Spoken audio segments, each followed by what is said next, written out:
नमस्कार दोस्तों, आपका स्वागत है आपके अपने YouTube चैनल जोसोलॉजी में। दोस्तों, आज की वीडियो में हम बताएंगे कि कैसे रावण ने बाली की पत्नी के साथ किया संभोग। जी हाँ, ये बात सुनने में बड़ी ही अजीब लग रही होगी, लेकिन ये बात बिल्कुल सच है। रावण ने बाली की पत्नी के साथ किया था संभोग। अगर आप भी जानना चाहते हैं इस बारे में तो वीडियो में अंत तक बने रहें, आपसे निवेदन है। दोस्तों, अब बात करेंगे इस रहस्य के बारे में। दोस्तों, बाली की वरदानी शक्तियां दिन दूनी रात चौगुनी बढ़ती थी। इसका प्रमुख कारण था उसकी तपस्या और उसका पूजा पाठ। वह सुबह शाम ऋषियों की तरह संध्या वंदन करता था। बिना संध्या वंदन के वह अपना दिन या रात कभी शुरू नहीं करता था। जब किसी शत्रु का भी वह वध करता था तो उसके बाद उस पाप से बचने के लिए वह तपस्या अवश्य करता था। दोस्तों, एक बार की बात है, महाराज बाली तपस्या कर रहे थे।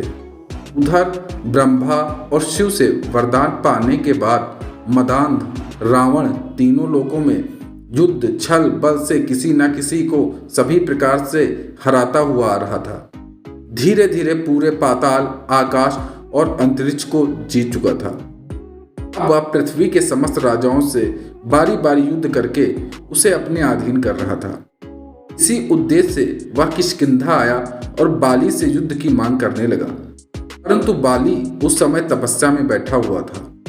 रावण बार बार उसकी तपस्या को भंग करने की कोशिश करता रहा, जिससे क्रोधित होकर बाली ने रावण को पकड़कर अपनी बगल में दबा लिया और दबाने के 6 महीने बाद तक वह रावण को दबाए हुए तपस्या करता रहा।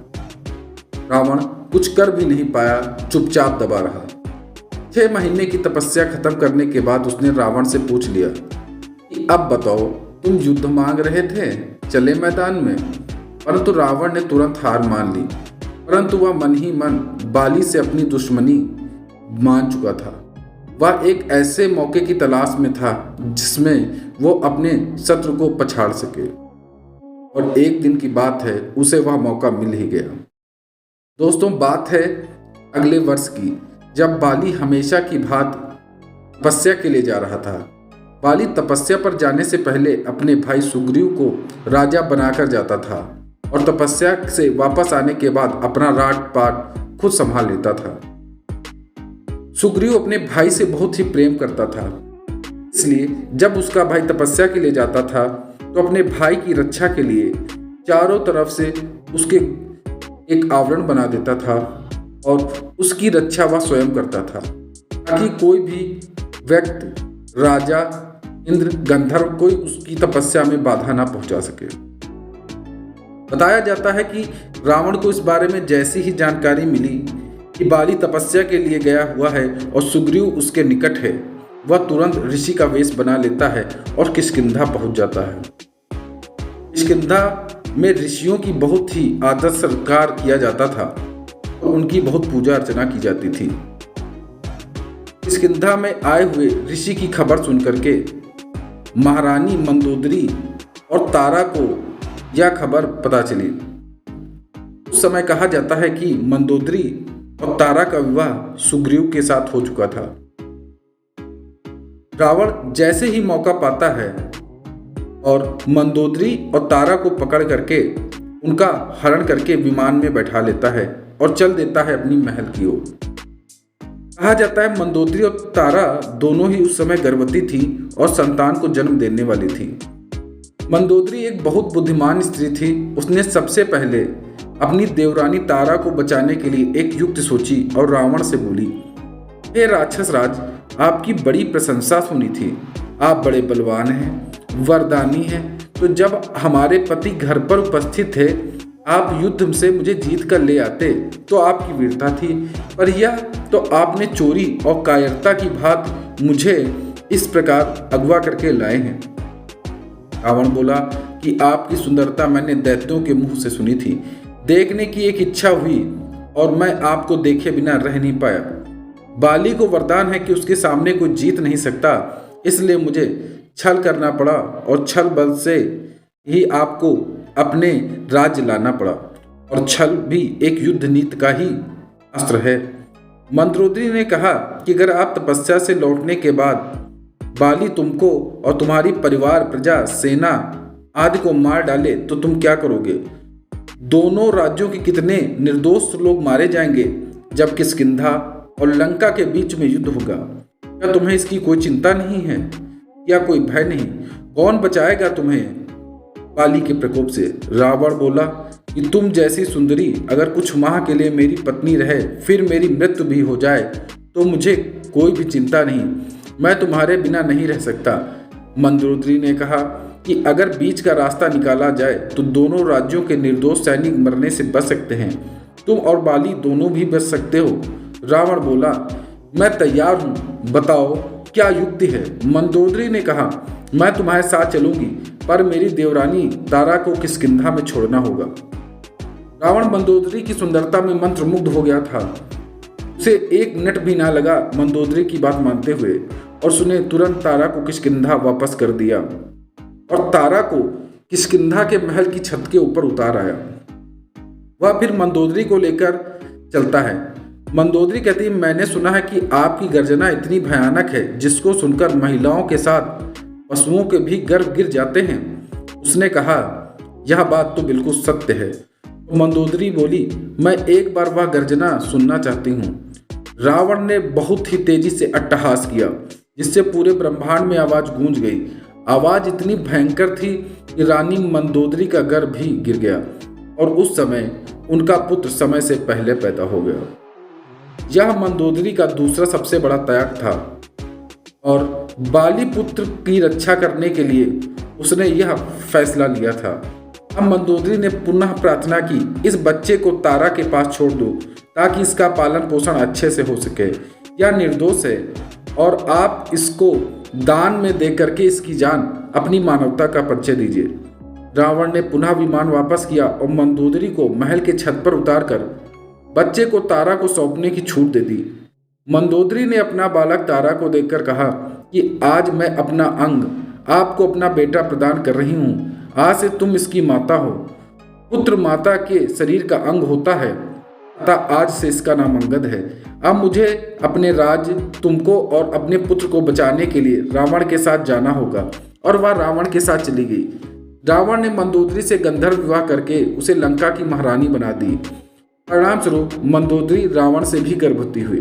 पूरे 1 साल की तपस्या का व्रत करने के बाद बाली की तपस्या जब खत्म हुई और सुग्रीव की सेवा का भाव से वह अत्यंत खुश हुआ और भाई को गले से लगाया।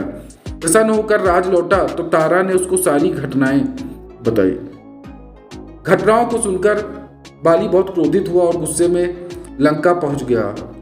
लंका जब पहुंचा तो रावण उसकी गर्जना से कांप उठा और महल के पीछे छुपने लगा। अभी मंदोदरी आती है, उससे कहती है कि आपको छुपना नहीं चाहिए, मैं आपको बाली के प्रकोप से बचाने के लिए एक उपाय बता रही हूँ। रावण ने मंदोदरी की बात मान ली और एक दूत भेज करके बाली को महल में बुलाया और उससे मित्रता के लिए हाथ फैलाया।